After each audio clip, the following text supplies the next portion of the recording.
right. Good afternoon, everybody. My name is Jessica Cecil. I'm the Education Coordinator at the National Aging Research Institute. Welcome to our online Seminars in Aging program. I'd like to begin by acknowledging the traditional owners of the land on which each of us are meeting today and pay my respects to their elders, past, present, and emerging. Firstly, a little housekeeping regarding Zoom. At the conclusion of the talk, we'll have some time for Q&A. If you have any questions, you can submit them throughout the seminar using the chat function, which can be opened using the chat tab at the bottom of your screen.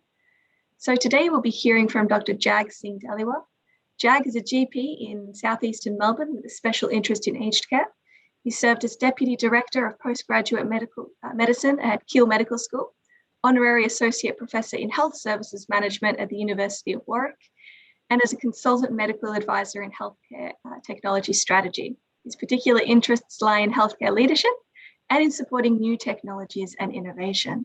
So today he'll be presenting stories and storytelling in aged care. Welcome, Jag, and over to you. Thanks very much, Jessica. Hi, everyone. Coming at this very much from the perspective of a practitioner. I work in standard general practice 1 day a week, but most of my week is spent visiting people in aged care facilities, and also in my standard general practice, I tend to look after old people in particular. This particular topic is something that just crops up time and time again, I think, with the patients that I serve. So one thing I think we've probably all encountered as practitioners and researchers is that, there's typically an inflection point at some point in a journey as we enter older age. And that inflection point might be, when it's time to move, maybe you're downsizing your house. Maybe it's got to the stage where you feel that independent living is not quite working out and it's time to move into residential aged care. Maybe, sometimes it's a healthcare issue. It might be a fall, or maybe a partner that's become unwell. That means that you're transitioning from one state of living or being to another state. And we see this time and time again. And the interesting thing is that, the inflection point results in a variety of different ways in which it's interpreted by the people that are living through this. It might be a time for thinking back to what's happened before, maybe thinking forwards with a sense of trepidation, or in fact, actually, it might be time to look forward with a sense of anticipation, maybe even excitement and joy to what might be happening as you go through that transition into the new way that your life is panning out. And what strikes me particularly is that for any given situation, any given scenario, there may be the same realities, but very different narratives, and very different narratives and result in different outcomes. So to illustrate this, I'll just talk about two of my patients. Obviously, I've changed their names, but there's Anna and there's also Galina, who are two Australians of Italian origin, who've recently become residents in an aged care facility that I attend. And they both seem to have very, very similar lifestyle trajectories. They've got wonderful, supportive families, probably very similar health issues as well. But the really interesting thing is that Anna is really not having a great time of it, feels quite down and despondent. Whereas Galina is, she had an initial tough couple of weeks when she first then became resident, but actually is now quite cheerful. The sort of person that you go and visit her, and it's like having she radiates warmth and a sense of can do, and is quite positive about the whole experience. And this same type of story plays out time and time again. I find in aged care and talking to colleagues, other medics, nursing colleagues, allied health professionals who work in aged care, we see the same story panning out all the time, the same realities and different narratives, and then the very real connection to different outcomes as well. And obviously, what I'm anticipating is that Galina is likely to do better compared to Anna, in terms of health outcomes, unless we're able to, work with them and try and make a different outcome or a different way that this story plays out. I'm struck by the way in which when somebody goes through this inflection point in aged care, and whether that's a move into aged care, residential aged care, or whether it's downsizing, we as healthcare professionals, quite rightly get into the mindset of the functions we have to perform. Typically we have checklists of things that need to be looked at, when we're meeting somebody for the first time and trying to understand what their health and social care needs are. And this will involve things like, our allied health professional colleagues looking at, maybe mobility, nursing colleagues looking at wounds. We as the medics will look at the past medical history, try and look at medications, try and make sure that all of this is in step and is all well planned. And also, we may well look at the mental health side of things. We try and do that in terms of preferences. But what I would say is that all of this is done in a way that's mechanical. And I'm not using that word in a disparaging sense. I just mean that there's a system and a process we have to follow. And the mindset is very much one of trying to make sure that we've gone through a checklist and tick things off. And that's important, I think, because it's about having a well-oiled machine. It very much draws from that perspective of the way of seeing the world. I think my point is that there's more to this than that, because as well as trying to get some of these mechanical functions performed, which is, I think, really important, and I completely subscribe to the fact that this is a way of trying to logically organize things, there's actually another job to be done. And the other job to be done is talking to the person and trying to understand what the story is. What's the narrative? How is this experience playing out? How are they knitting together the facts in front of them into a story, into a narrative that makes sense to them? People will build. This as human beings is what we do. We build narratives and stories. Anna and Galina are doing this, and any older person will be doing this. And what are we doing as healthcare professionals to, with their permission, get involved in helping to try and understand that story and maybe even contribute to it? And I think this is really that whole idea of trying to make sure that we as healthcare professionals, are able to make almost a gear switch in the way that we think about our interactions with older people. Yes, very much having a functionalist type of mindset, but also understanding that there's a time to shift gears, shift the way that we interact and become much more constructivist, helping to work with people to construct stories and narratives. Now, having said that, we've talked about stories, but exactly what type of story, what type of story are people constructing for themselves? And what is the way in which we might try and work with people to see how the story might flow, how it not might end, but might start to flow through?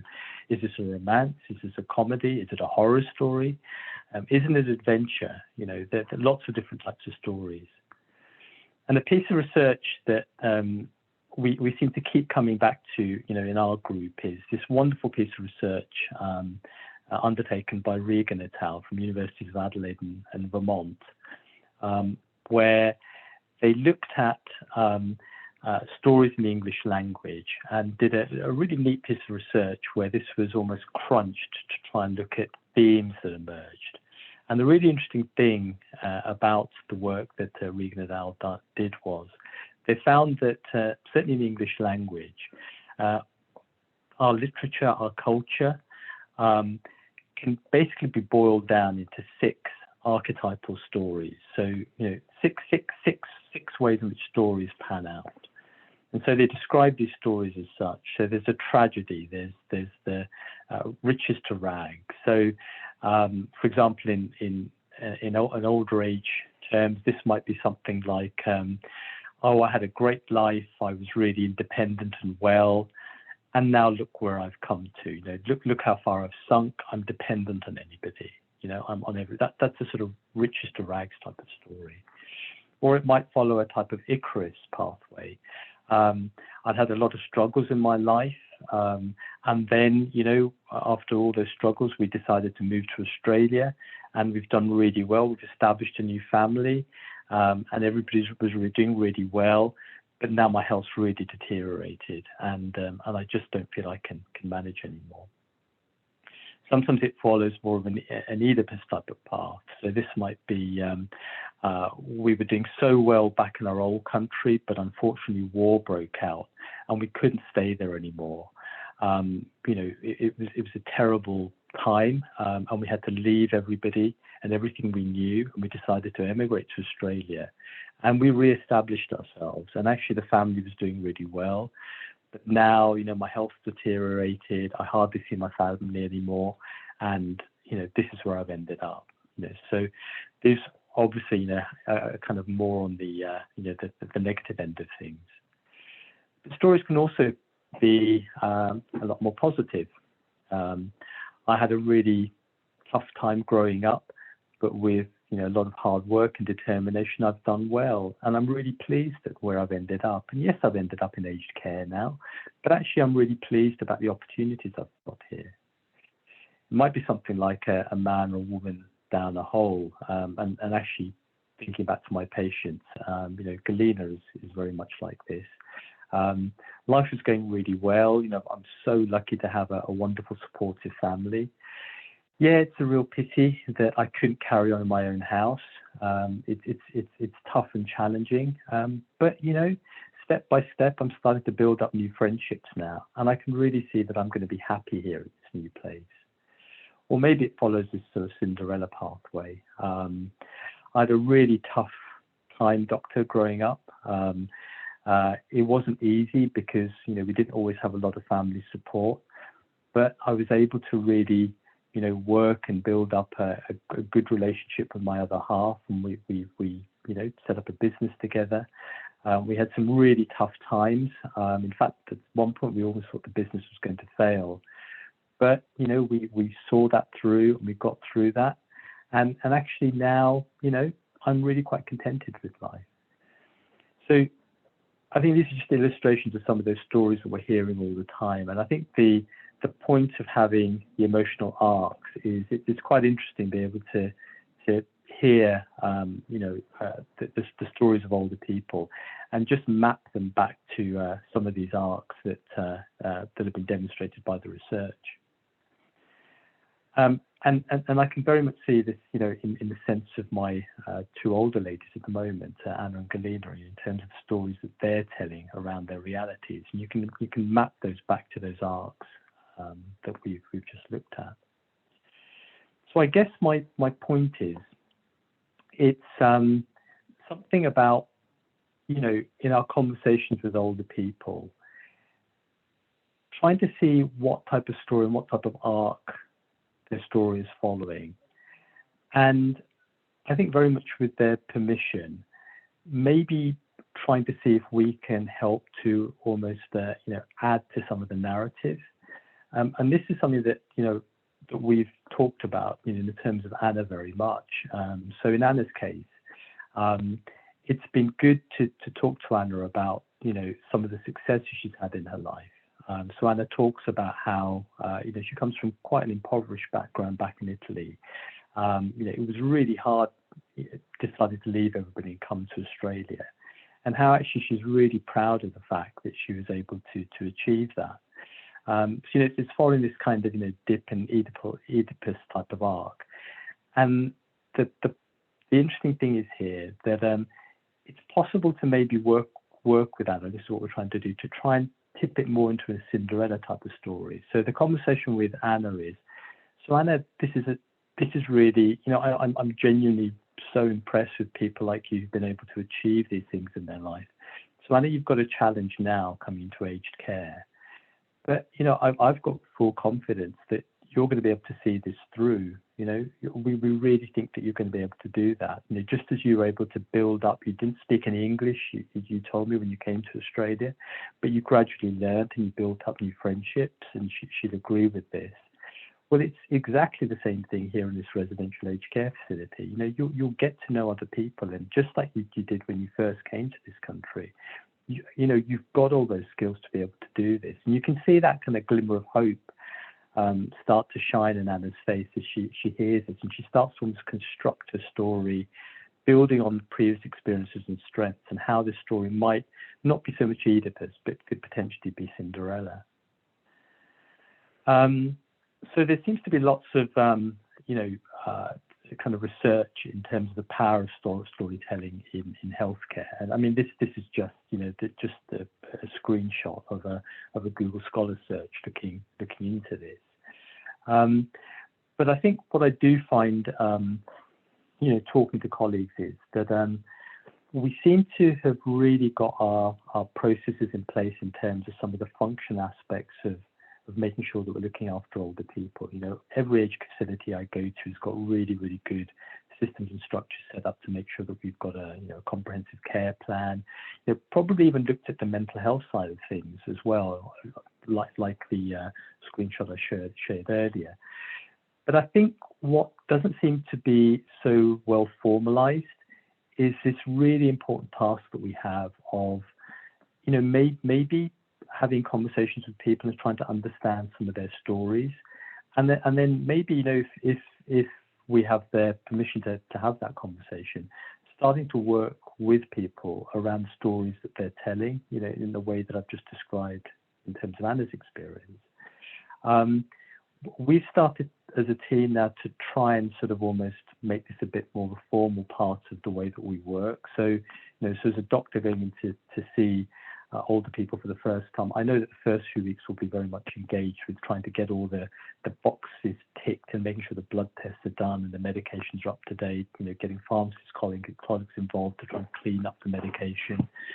But actually just understanding that there is another job here as well. And I often find that I have to this almost needs to be a different time of the day, or maybe even a different day, when my brain's in a slightly different gear. I'm not so mechanical. I'm more about just listening and being a bit more nurturing and constructivist in my interaction with that older person.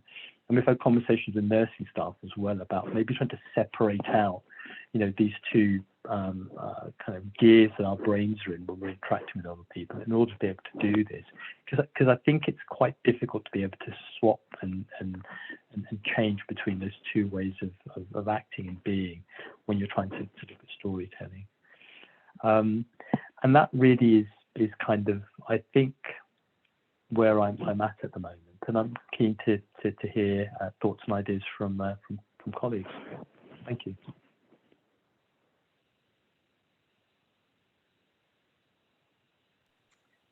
All right, thank you very much, Jad. We now have some time for Q&A. If you have any questions, please submit them now through the chat function. Alternatively, if you'd like to ask your question in person, you can turn on your camera and microphone and we'll be able to call on you in turn. Jad, would you like to stop sharing your screen so we could more easily see everyone in case someone would like to ask a question in person? That's great. Well, I have a question while we wait. I was very interested by the 6 different shapes of storytelling there. I was wondering, beyond curiosity, what's the benefit of mapping a particular person's experience to one of those shapes? I think so I think probably for me, it's something about being able to almost spot what's going on. You know, I think we do that, you know, very well anyway, you know, in terms of it's maybe that whole idea of, you know, the idea of competence. You know, you do things because you're unconsciously competent at it. So I think we as practitioners tend to get good at it, and you just know in an unconscious sense, this is your role, and something about being able to talk with somebody and construct that story. We do it in a sort of unconscious way. I think being able to map it onto and just see that this is following one of these archetypes, it probably just brings that whole experience back into the sphere of conscious competence. You're being much more overt about what's going on. I mean, I have actually with some patients actually even drawn the story and just say, and I think this is a story you're telling. It's a bit like this, but it doesn't have to end on a downer. You do have the power here to let the thing rise up again. And that's about then having that conversation, and that's actually honestly quite true. I mean, building on Anna's experience of hardship she's faced and the dip she's faced, and then being able to look at how those skill sets might be used to try and bring the story back up again, if she wants to do that, is actually quite powerful. So because I think people kind of get that idea of, things following a trajectory, and being able to draw it out and share that with them, I think is quite powerful. It just gives us another tool, I think, to add to our asking. Well, thanks, Jag. Great answer. We have a question coming through from Bryony. She says, very interesting approach. I was going to ask a similar question. Have you noticed any recorded changes in the older person that you're working with? Yeah, absolutely. I mean, it's quite raw. I mean, so I've this morning, been facility, and it's like you always do. You kind of rush to get everything finished because I knew I had to kind of get back in time to be able to present. And but people will choose the time they want. I've got another older person. I'll call her Barbara. She's from Latin America, and she's been quite tight-lipped about things, and just very much is no. I just want to be left alone and just get on with things. And I've come to Sage Care Facility just for a short period of time, and as soon as I'm well, I'm going to go back home again. Of course, Barbara today wanted to tell her story, and the story is realizing this is an inflection point, and getting a bit tearful really about the fact that God, life has come to this, and I'm actually here, and I need to be in the aged care facility, and but letting her kind of, and obviously that's very much a sort of riches to rags. Everything was really good, and oh my God, it's really terrible. But it was nice, I think, for me having the idea of story arcs, because once she'd sort of got it out and how things are awful, just being able to point to her and just say, look, Barbara, I think you're kind of doing this, and being able to just ask the question, well, have you faced this before? And if and particularly from Latin America, loves telling stories. She's been a chatty stage, she has. And then getting her to kind of maybe look at where she's been able to kind of work and turn that story around is really interesting, And I think the other thing in terms of the question is, this seems to have been quite a good way of talk to the whole team. So it's about being on message. So me obviously be going once or twice a week, but far more importantly, the nurses, and actually even more importantly than that, the personal care assistants.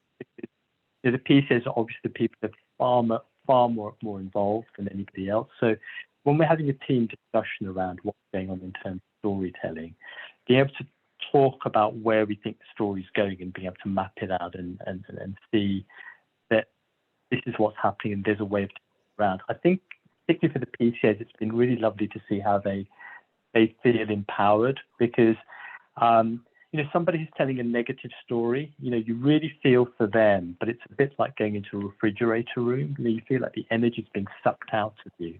Whereas a converse is also true. Somebody who's got, that degree of positivity, you almost want to gravitate towards them because they're just emanating a lot of positivity. And I think, talking about it as a team and talking to the PCA staff about how we really feel they've got such an important role to play in terms of being able to listen to the story, being able to demonstrate what's happening using the archetypes, and then maybe suggesting that they could be sort of, also contributing stories and looking at how this might sort of turn around. You see it. You see that the PCA staff, firstly being, I think, far more interested in having conversations with people and not feeling that they're going to get dragged down. And secondly, also understanding how they can do an awful lot of good, and then collectively being able to, tell stories as a group around how, that interaction has really helped somebody and how it's helped to turn things around. Well, I feel I'm in sort of storytelling mode here, so I think I'm, talking on and on today. But I think this is why you have to be in this mindset here. Well, that's great. We have another question from Anita. She says, thanks. Is anyone doing research on the common arcs or themes in other culturally and linguistically diverse communities? So I'm really glad you asked that question, Anita. And my purpose today was, I'm very much a practitioner, and it was about sharing something that I've spotted, and I think other practitioners on the call have probably spotted as well. Sharing with you some research that, just seemed to really speak to me as a practitioner and has spoken to our team as a practitioner in terms of what's going properly in aged care. And I think I was hoping that those of you who are of an academic bent would maybe think about, whether we could do some specific research in aged care, because I think it'd be very interesting. I think this is an important topic, and it's something that's kind of done in that unconscious competent type of way. We do it, but we don't formalize it. I just think this should be formal. I think it's that important, because you just see people either thriving or wilting, depending on the stories that they're telling themselves, and the way in which we as healthcare professionals and families support them to maybe meld that story. So these, researchers out there, it's an important area to look into, I think. Yes, Russell, do you have a question for Jag? Look, I do, and probably a couple of comments as well. Jessica, thanks for hosting, and Jagdeesh, it's fantastic. It's really great. And I've been really great question about different cultures. I mean, if anyone's, probably most people who work in storytelling have heard of Joseph Campbell, the American researcher who did comparative mythologies. And one of the things was the hero's journey. And I work in the performing arts. I'm now working in a council with senior citizens. And a really simple way of breaking down story is the hero's journey. And it's the once upon a time story spine that I teach narrative through, just using that process. It's just one process. And it's something that everyone seems to recognize because it's in fairy tale. And it's about the hero's journey. So once upon a time, blah, blah, blah, blah. And it's very functional. And it's a really simple way, maybe for other people who work in health as healthcare professionals, to kind of digest, because they recognize it straight away, that to digest how to structure a narrative, because you can see where that person is in their story. And it's all about, facing that challenge and then having that triumph. And it's a little bit, I'm sorry to say this, but it's a little bit simpler than the kind of Oedipal stories. And because with other cultures, the Oedipus things comes loaded with a whole lot of, that's someone in love with their mother sort of thing. So the story spine's really interesting. But my question was, what's the kind of appetite amongst healthcare professionals for this kind of work? Are they engaged in it? Are they interested? Do they see the value in it? Yeah, I think so. My experience was it was something that I think I felt and spotted was happening. These stories were being told, and then I remember then talking to, we have team meetings, nursing staff and PCAs, just to run, it's the handover typically, what's going on, and then talking about stories, and then the other colleagues, PCAs, nursing staff, the physios as well, saying, yeah, I'm hearing that as well, right. And then saying, well, and then then I share, oh look, this is an interesting piece of research, and saying, do you think this is happening as well? And we quite all like graphs because we've been trained. So in a really nice way, it makes something that's very, very kind of touchy-feely and emotional. It hits our kind of scientific training as well, and then I think being able to use that to look then, okay, well, there's a way of being able to maybe turn this story. Is where you describe, Russell. People seem to speak to that, and we've almost been able to bring this into our other assessments. So the way I was talking about being quite functionalist and looking at blood tests and drugs and various other things. Right. Almost thinking, okay, what's what stories are Rena telling now? Is it kind of like, it's a downward stripe? Is it up? What does everybody think? So we can always talk in a very factual, matter-of-fact way about something that's a personal journey, and then saying, well, okay, what contribution can we make now to try and help? You know, if that's I'm struggling with words here, because that and Russell, you're smiling, and I know you can tell why I'm struggling. It's their story, you know, and that must always be. I'm really reticent to. I'm definitely the author, but there's something about maybe being able to just say some words and ask the question that might trigger, you know, them as the author, to just make them think about things in a different way. That's a bit I think we struggle a bit, because you don't impose, you know, you can't impose something. At the end of the day, they're writing the story, but could we maybe say things in a way that could just trigger thoughts and ideas to write the story in a different way? Oh, my only other comment to that was, I'm fortunate in my council job, I was able to run some storytelling workshops with some seniors at a daycare centre, and there's some people with early stages of dementia.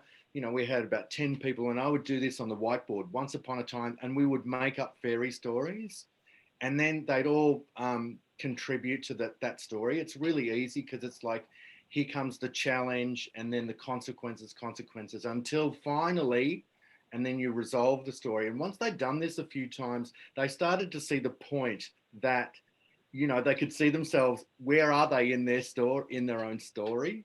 You know, you didn't have to hit them over the head with, well, this is about, you know, creating a narrative arc for you.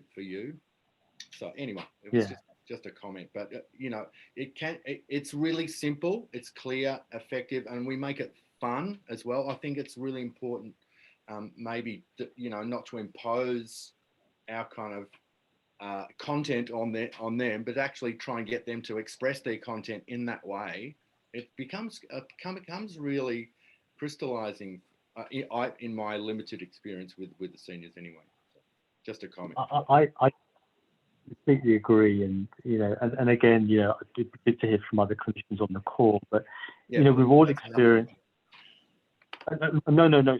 Sorry, I meant in the sense that we've probably all encountered older people who are telling very much that the riches to rags type of story, and what that results in is really, you know, definite negative health outcomes. So you're stuck in this cycle of how it's all terrible, and actually then there's an increased sense of perception of pain. You know, we know this, so, and that leads to prescribing on our part, because you just think it's just a way of being able to, you know, deal with that issue of pain.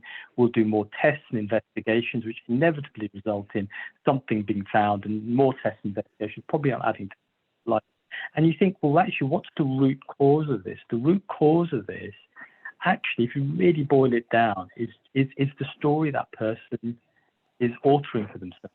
That's the root cause.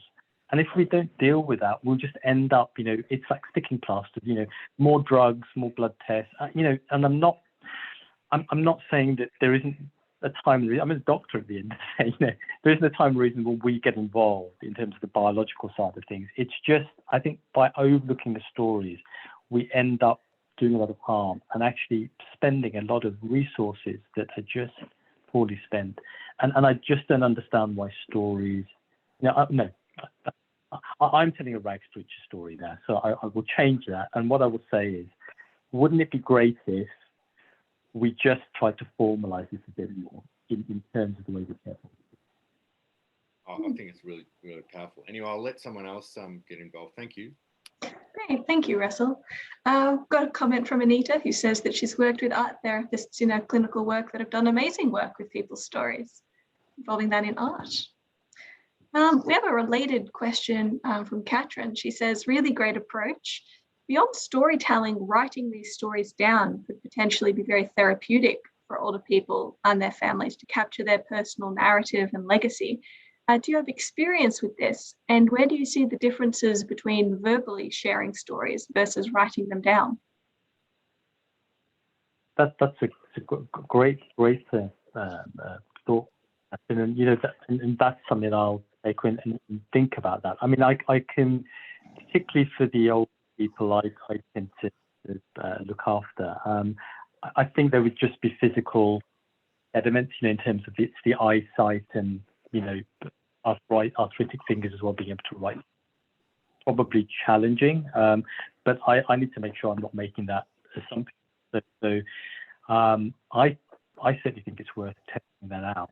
And actually, your question makes me think about, recorded story. We could do that, couldn't we, in terms of a video recorded story, and being able to, maybe play that and share that. I was struck by when I was so I've been in Australia for 5 years, and prior to that, being practiced in the UK, and I remember an interesting organisation where, with patients' permission, they would record their stories of dealing with a long-term illness. So it became a way for people to be able to, talk about what they were experiencing. You could go to a website and, look for your condition, osteoarthritis, and just hear stories. And people said that they found it incredibly valuable, in terms of being able to just have a sense of, common experience, others going through the same things, and also picking up hints and tips around how people have been able to overcome, that whole idea of, bouncing back up, and it's the man or woman down the hole type of story that, we went through this and actually we've able to take it up. Now, I have answered the question, probably haven't. I'm very much in storytelling narrative mode there, I think. Great. I had Dominic comments, an alternative to writing is to utilize digital storytelling, which I believe that you were touching on. Russell. Russell asks, or says, great comment and question, Katrin. Plenty of research I've seen via Harvard Business Review about journaling and diarising and how that is powerful for personal and professional development. I have no doubt that writing down your story has incredible meaning and therapy for individuals. We've got one question that I think we've brushed on a little bit from Marcelo. He says, hi, Jag, thanks for the presentation. Have you observed any differences using this approach amongst different diverse client groups, such as gender or language, ethnicity, or religion?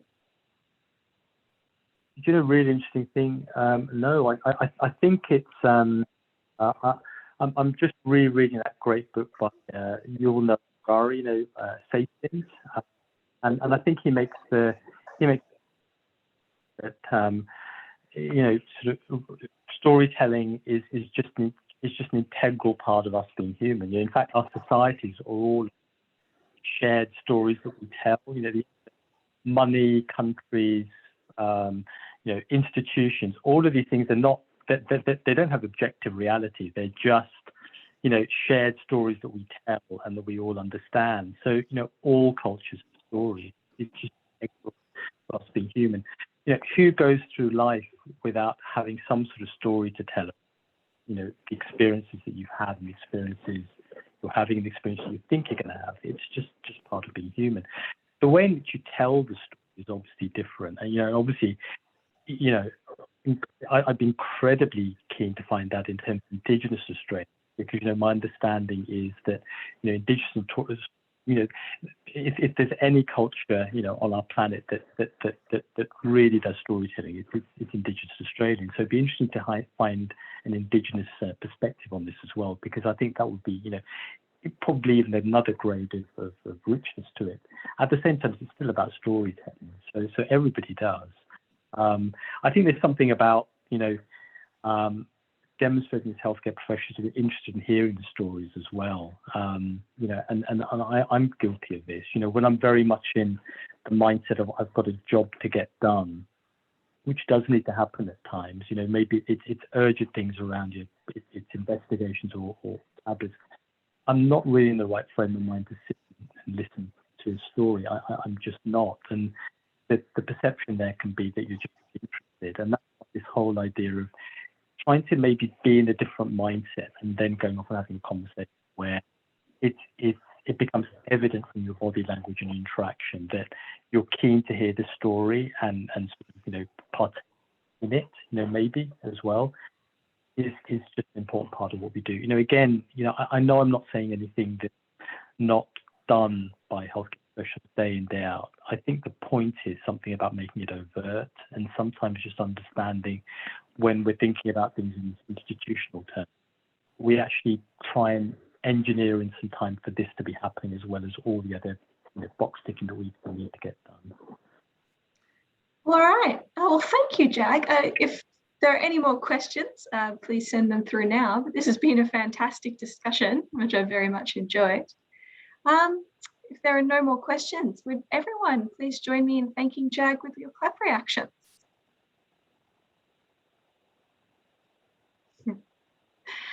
So next week, we're going to be hearing from Marie Farrow, who'll be presenting public health approaches to preventing dementia. So please join us next week on Tuesday, the 24th of August at midday. And thank you all for attending our Seminars in Aging program.